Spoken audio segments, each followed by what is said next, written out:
Despite vastly different histories, cultures and economies, Britain and Greece have at least one thing in common.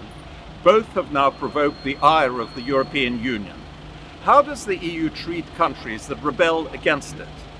I'm Anatole Kaletsky, and joining me to talk about EU institutions and how to negotiate with them is Yanis Varoufakis, the former Greek finance minister, talking today in a taxi in London.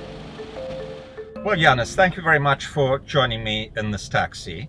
As we're here together in London, and as you are famous for the negotiations that you were involved in, I won't say you conducted, but you were involved in, between Greece and the EU 3 years ago now, we now have in some ways a quite comparable situation between Britain and the European Union. And I'd like to talk about your reflections on your own experience and what Britain and in fact the European Union should learn from those experiences in your view. Well, I always thought that Greece was important to non-Greeks for the lessons they can learn about their own countries and Europe in general.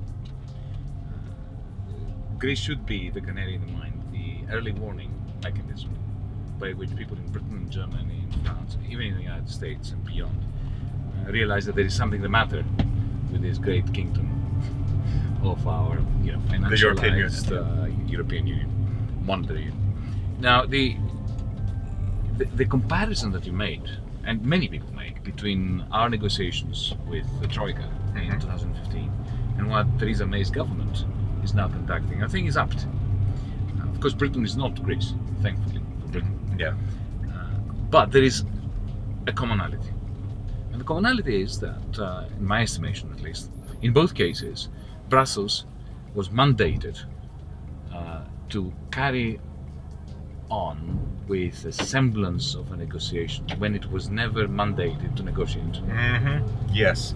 Well, that actually was precisely the point that I wanted to focus on, whether you feel that Britain is potentially, and Theresa May is potentially making the same mistake as perhaps you made in overestimating this side, the British side's bargaining power, and crucially underestimating the rigidity of the EU in these negotiations.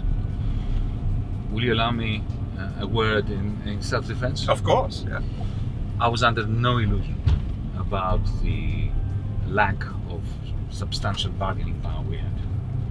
In my case, but not necessarily in our government's case, this was our downfall. But in my case, the situation was very simple. Ideally, we should have a mutually advantageous agreement within the Eurozone with our partners in Europe. Which is exactly the language Theresa May is using. Yes. Ideally. Yeah, ideally, yeah. But then, in my understanding, in my preference ordering, if you want, the worst thing that could happen for Greece is to remain within the Eurozone under conditions of extending and pretending our insolvency ad infinitum. And the second best and second worst out of those three, in between, was Brexit. Now, if you have this preference ordering, the optimal, there's only one strategy. What you do is you go to Mrs. Merkel, you go to Juncker, you go to Draghi, to the powers that be in Europe, and you propose what you consider a moderate settlement that they could even sell to their own people as a good idea. And you hope that they accept it. And you're prepared to make a lot of compromises around it and so on. But if they say, no, we're not even talking to you about it, and you say, well, then shoot me. Then throw me out of the euro, if you want. Because for me, Brexit is terrible, but it is not as bad as what we have now, which is a permanent Great Depression. In the case of Theresa May, the worst case scenario was never going to be as bad as in our case, because Britain is not insolvent. Yeah, and staying in the EU is not such a disaster. 48% of the countries seem to be quite happy with it. Of course. Yeah. Of course. And actually I was you were one of them, active campaigner in favor for a particular version of Remain, radical Remain. So I think we agree entirely on this. But nevertheless, once Brexit took place, what appalled me was the speed with which Theresa May, in particular Theresa May, who was a Remainer before, not a soft Remainer, but a Remainer, ditched the only intellectually defensible argument in favor of Brexit, which is was? the restoration of sovereignty to the House of Commons. Because the moment she decided on her own that Brexit meant a hard Brexit, where did she get that from? It didn't come from a referendum. That was a binary choice. No, I have lots of good friends who voted for Brexit but wanted a Norway-style agreement. They didn't want a hard Brexit. So she took it upon herself. She didn't go to the House to say, okay, let's debate Brexit. Yes. Because debating Brexit properly would mean a full parliamentary term to give Parliament, without a ticking clock, an opportunity to debate. Which meant, in my view, that if you really wanted to be a Burkean defender of Brexit on the basis that you want to restore sovereignty to the House of Commons, you should plan for a transition period on a Norway-style EEA kind of basis for a period of 7 years, 2 years plus another term, parliamentary term.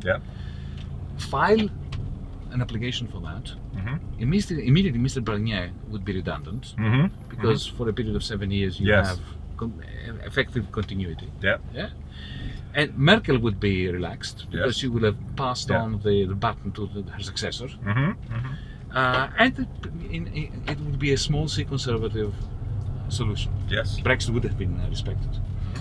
And that way you avoid this negotiation for the right to negotiate. Either that, or do the hardest of Brexits and simply not have this negotiation.